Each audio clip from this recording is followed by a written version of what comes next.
Hi YouTube. Different camera angle. I'm not used to this horizontal business. This is a short, easy one.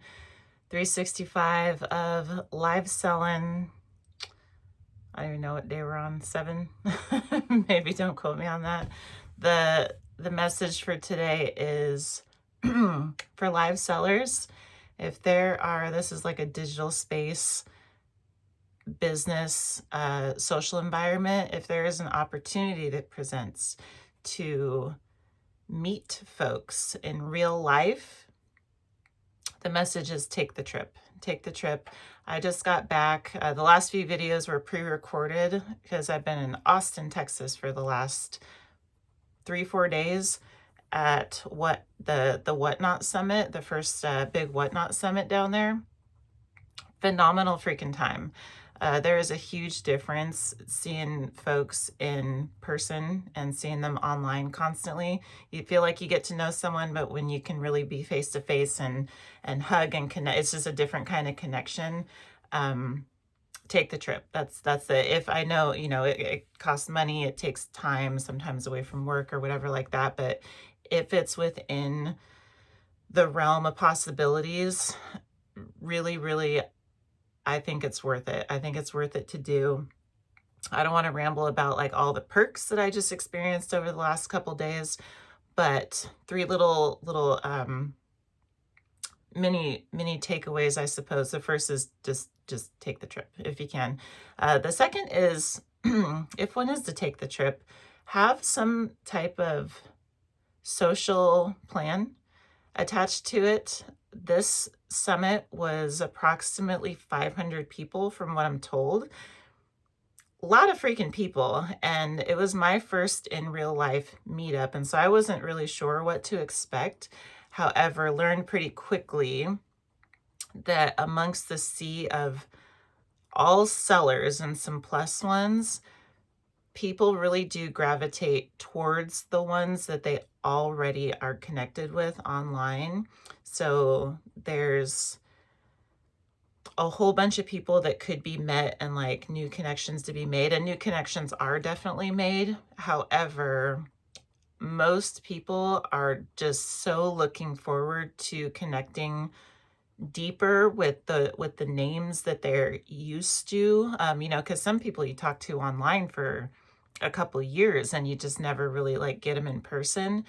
And so part 2 of the message is that those folks that you know online for months or years, sounds like a no-brainer, but just they do take precedence once you're in the mix, and you think, well, no, I want to meet some new people, but no, you really by and large gravitate towards the ones that you already know and that you have that opportunity to get to know more, and deeper the connection with. So there's a lot of 90+ percent of the people that were there, 95%, maybe even more than that, I didn't recognize. Whatnot is a humongous place, and there was a lot of freaking people there.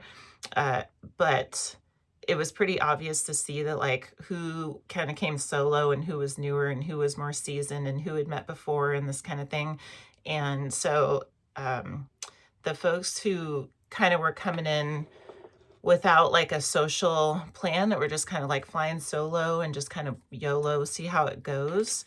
There was a difference in approach, with some kind of being a little more passive and just kind of waiting for folks to come and introduce like icebreakers to happen, which didn't totally happen that naturally. And then there were folks that knew they were coming kind of solo and they were there to connect, and you could tell there was a difference in what they got out of it, because they'd be going out of their way looking for other people who are maybe in the same boat, and making it a point to be like proactive about reaching out and making those connections. So having a social plan, I think, is kind of made or break a lot of the experiences for folks who weren't already kind of like in cahoots looking forward to who they were, had plans for who they were meeting and this kind of thing. So that's the second thing, is have a social plan.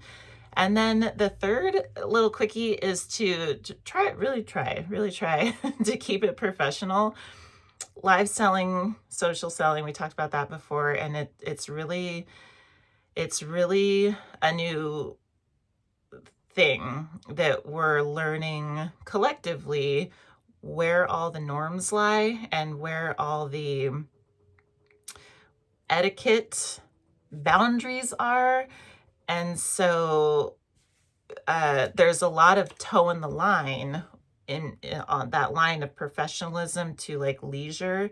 And it's easy to forget when we're just kind of casually socializing that, well, we do still have a brand that we're supposed to be living and breathing and representing, whether we're like off duty or, there's really no such thing in that type of environment. And so just kind of a friendly reminder slash PSA is just like keep it PC and professional because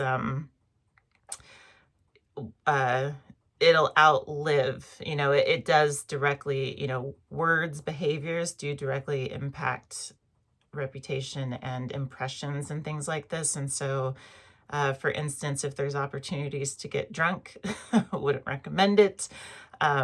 Not together with the whole functions and this kind of thing anyway, but so just, even though it's like casual off time, just barbecuing, dancing, socializing, this kind of thing, just keeping in mind that no, this is still, once you go back live, people go, oh, I seen you out there, doing whatever you were doing, right? And so if the opportunity presents, take the trip.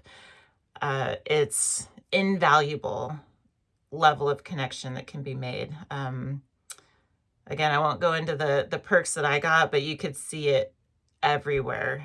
Everywhere people there's so much value added to the relationships and then like professional business connections and opportunities that like simply don't exist in our algorithms online. So if you have the opportunity, get with people in real life. It is worth it. And then have a social plan and then keep it professional. That's it. I'm going to try to keep these short. This is a little longer than I wanted to go, but we're just going to kind of take one and send it. So 365 live selling. This one is about meetups, in real life meetups, and try to pre-record some tomorrow through the rest of the week. And so maybe we're a weekend, we'll get into some more popular topics like shipping and these kind of things. Don't quote me on that, but we'll see kind of where it lands through the week. But for now, I'll cut it there. Thank you for watching. I'll hopefully see you next time.